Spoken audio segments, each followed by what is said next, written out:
জানিয়ে দিব এই মুহূর্তে আমাদের হাতে এসেছে বাংলাদেশের গুরুত্বপূর্ণ আপডেট সংবাদের শিরোনাম। শুরুতেই থাকছে দিল্লিতে পলাতক শেখ হাসিনার উস্কানিমূলক বক্তব্য, ভারতের প্রতি তীব্র নিন্দা ও ক্ষোভ জানাল অন্তর্বর্তীকালীন সরকার।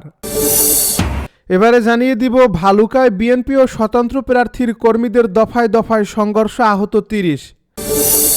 আরও জানাবো ভোট গণনা পর্যন্ত কেন্দ্র পাহারা দিতে হবে বলে মন্তব্য বিএনপি নেতা তারেক রহমানের। এদিকে লক্ষ্মীপুরে বিএনপি জামাত কর্মীদের মধ্যে হাতাহাতি, হাসপাতালে ভর্তি ৬। সব শেষে জানিয়ে দিব ঢাকা ১৮ আসনে এনসিপি প্রার্থীর উপর হামলার অভিযোগ। এতক্ষণ শুনছিলেন হাতে থাকা আপডেট সংবাদের শিরোনাম, এবারে বিস্তারিত। তবে তার আগে অনুরোধ রইল ভিডিওটিতে একটি লাইক এবং কমেন্ট করে জানিয়ে দিন ভিডিও সম্পর্কে আপনার মূল্যবান মতামত। আরও জানিয়ে দিন ভিডিওটি কোথা থেকে দেখছেন বা কোন জেলা থেকে দেখছেন। দিল্লিতে পলাতক শেখ হাসিনার উস্কানিমূলক বক্তব্য, ভারতের প্রতি তীব্র নিন্দা ও ক্ষোভ জানালো অন্তর্বর্তীকালীন সরকার। ভারতে অবস্থানরত এবং আন্তর্জাতিক অপরাধ ট্রাইব্যুনালে মানবতা বিরোধী অপরাধে মৃত্যুদণ্ডপ্রাপ্ত পলাতক আসামি শেখ হাসিনাকে প্রকাশ্য অনুষ্ঠানে উস্কানিমূলক বক্তব্যের সুযোগ করে দেওয়ায় ভারত সরকারের প্রতি তীব্র নিন্দা ও গভীর ক্ষোভ প্রকাশ করছে বাংলাদেশের অন্তর্বর্তীকালীন সরকার। রোববার পররাষ্ট্র মন্ত্রণালয় থেকে পাঠানো এক আনুষ্ঠানিক বিবৃতিতে বলা হয়েছে, গত ২৩ জানুয়ারি দিল্লিতে ফরেন করেসপন্ডেন্টস ক্লাবে আয়োজিত একটি সংবাদ সম্মেলনে অডিও বার্তার মাধ্যমে শেখ হাসিনা বাংলাদেশের বর্তমান সরকার উৎখাতের ডাক দিয়েছেন এবং আসন্ন জাতীয় নির্বাচনকে বাধাগ্রস্ত করতে সন্ত্রাসী কর্মকাণ্ড পরিচালনার জন্য অনুসারীদের সরাসরি প্ররোচনা দিয়েছেন। মন্ত্রণালয় স্পষ্ট করে জানিয়েছে, একজন দণ্ডিত আসামিকে ভারতের মাটিতে বসে বাংলাদেশের গণতান্ত্রিক উত্তরণ ও শান্তি নিরাপত্তাকে বিঘ্নিত করার এমন সুযোগ করে দেওয়া দুই দেশের দ্বিপাক্ষিক সম্পর্কের ক্ষেত্রে একটি বিপজ্জনক নজির স্থাপন করছে। বাংলাদেশ সরকার বারবার দ্বিপাক্ষিক চুক্তির বাধ্যকতা মেনে শেখ হাসিনাকে হস্তান্তরের অনুরোধ জানালেও ভারত তাতে সাড়া না দিয়ে উল্টো তার ঘৃণাসূচক বক্তব্য প্রচারের প্ল্যাটফর্ম তৈরি করে দেওয়া সাধারণ জনগণ ও সরকার বিস্মিত, হতবাক।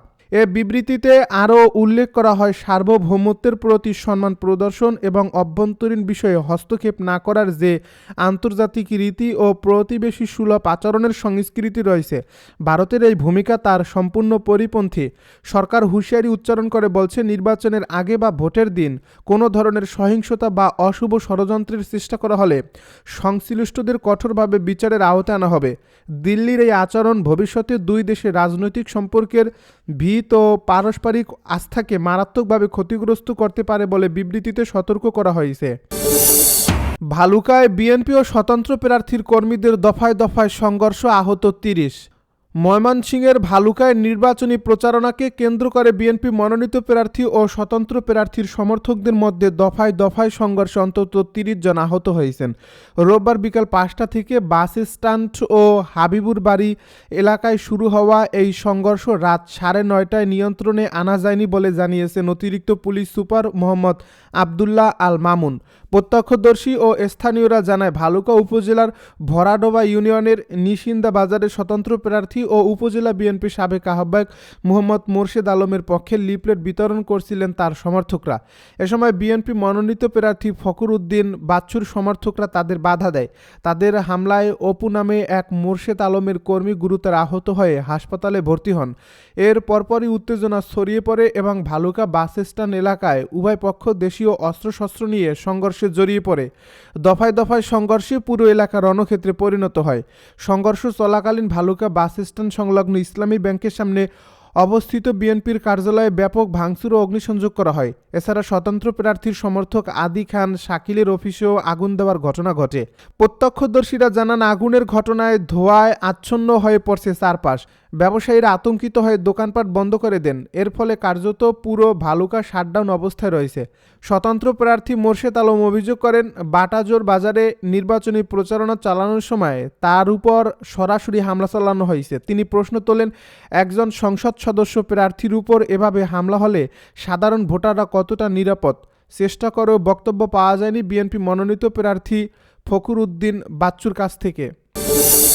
ভোট গণনা পর্যন্ত কেন্দ্র পাহারা দিতে হবে বলছে বিএনপি নেতা তারেক রহমান। ভোট গণনা শেষ না হওয়া পর্যন্ত নেতাকর্মীদের ভোট কেন্দ্র পাহারা দিতে বলছেন তারেক রহমান। রোববার রাতে কুমিল্লার ১৪ গ্রামে নির্বাচনী সমাবেশে বিএনপি চেয়ারম্যান এর নির্দেশনা দেন। তিনি বলেন, যেদিনকে ভোট সেদিন তাহাজ্জুদের নামাজ পড়তে হবে। তাহাজ্জুদের নামাজ পড়ে যে যার ভোট কেন্দ্রের সামনে যাবেন, ওখানে গিয়ে সবাই মিলে ফজরের নামাজ পড়বেন। ফজরের নামাজ জমায়েতে পরে একদম ভোট কেন্দ্রের সামনে দাঁড়িয়ে যাবেন। যেহেতু আপনারা ধানের শীষে ভোট দিচ্ছেন, কেউ যেন কোনো ষড়যন্ত্র করতে না পারে। একদম ভোট শেষ না হওয়া পর্যন্ত ভোটকেন্দ্র পাহারা দেবেন। বাক্স পাহারা দিতে হবে, ভোটকেন্দ্র পাহারা দিতে হবে, যেন কেউ এদিক ওদিক করতে না পারে, ভোট ষড়যন্ত্র করতে না পারে। বোঝা গেছে ভাই কথা। ১৪ গ্রাম খেলার মাঠে এই নির্বাচনী সমাবেশে বিকাল থেকে নেতাকর্মীরা ছোট ছোট মিছিল নিয়ে সেখানে আসতে থাকেন। তবে দলের নেতার আসতে রাত হয়ে যায়। কুমিল্লা ১১ আসনে বিএনপির প্রার্থী হয়েছেন কামরুল হুদা, আর জামায়াতের প্রার্থী হিসেবে প্রতিদ্বন্দ্বিতা করছেন দলটির নায়েবে আমির সৈয়দ আবদুল্লাহ মোহাম্মদ তাহের। লক্ষ্মীপুরে বিএনপি জামায়াতের কর্মীদের মধ্যে হাতাহাতি, হাসপাতালে ভর্তি ৬। লক্ষ্মীপুরের নির্বাচনী প্রচারকে কেন্দ্র করে বিএনপি ও জামাত নেতাকর্মীদের মধ্যে হাতাহাতির ঘটনা ঘটছে। এতে উভয় পক্ষের অন্তত ৬ জন আহত হয়ে হাসপাতালে ভর্তি হয়েছেন। রোববার বিকেলে সদর উপজেলার বশিকপুর ইউনিয়নের শিবরামপুর গ্রামে এ ঘটনা ঘটে বলে চন্দ্রগঞ্জ থানার ওসি মোহাম্মদ মোর্শেদ আলম জানিয়েছেন। স্থানীয়রা বলছে, জামায়াতের প্রার্থীর পক্ষে পোদ্দার বাজারের পাশে একটি বাড়িতে নারী কর্মীরা ভোটের প্রচারে যান।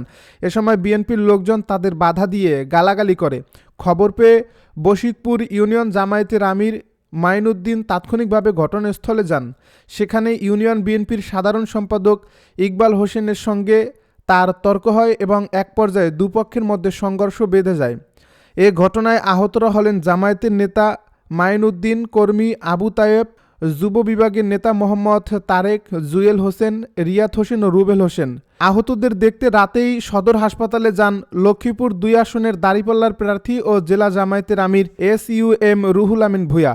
এরপর একই আসনের ধানের শীষের প্রার্থী ও বিএনপি চেয়ারপারসনের উপদেষ্টা আবুল খায়ের ভূঁইয়াও হাসপাতালে গিয়ে আহতদের খোঁজ খবর নেন। ঘটনার বিষয়ে জানতে চাইলে সদর উপজেলা বিএনপির সভাপতি মাহবুবুর রহমান খোকন বলেন, বিএনপি নেতা ইকবাল সহ নেতাকর্মীরা ধানের শীষের পক্ষে প্রচার চালাচ্ছিল। তখন মহিলা জামায়াতের লোকজন একটা ঘরে ছিল। সেখানেই হঠাৎ ইউনিয়ন জামায়াতের আমির সহ কয়েকজন এসে উত্তপ্ত পরিবেশ তৈরি করে। এ নিয়ে উভয় পক্ষের মধ্যে তর্কাতর্কি হয়, তবে বড় ধরনের কোনো ঘটনা ঘটেনি। ঢাকা ১৮ আসনে এনসিপি প্রার্থীর উপর হামলার অভিযোগ। ঢাকা ১৮ আসনে এনসিপি প্রার্থী আরিফুল ইসলামের উপর হামলার অভিযোগ উঠেছে। রাজধানীর খিলক্ষেত থানার ডুমনি নূরপালা এলাকায় সোমবার সকালে এই ঘটনা ঘটে। বিষয়টি নিশ্চিত করেছেন এনসিপির নেতা আরিফুর রহমান তুহিন। তিনি বলেন, ঢাকা ১৮ আসনে এনসিপি প্রার্থী আরিফুল ইসলামের উপর বিএনপির নেতা দিদার মোল্লার নেতৃত্বে একদল সন্ত্রাসী হামলা চালায়। আজ সকালে তিনি ওই এলাকায় গণসংযোগে গিয়েছিলেন।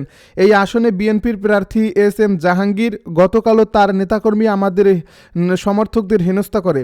বিষয়টি জাহাঙ্গীরকে অবগত করা হলে এমনটা আর হবে না বলে প্রতিশ্রুতি দিয়েছিলেন, কিন্তু তার পরদিনই হামলা করল। এ ব্যাপারে এনসিপি প্রার্থী আরিফুল ইসলাম বলেন, আমার সহযোদ্ধারা প্রতিরোধ গড়ে তুলছে। এইখান থেকে আমার লাশ যাবে, তবুও প্রোগ্রাম করে যাব ইনশাল্লাহ।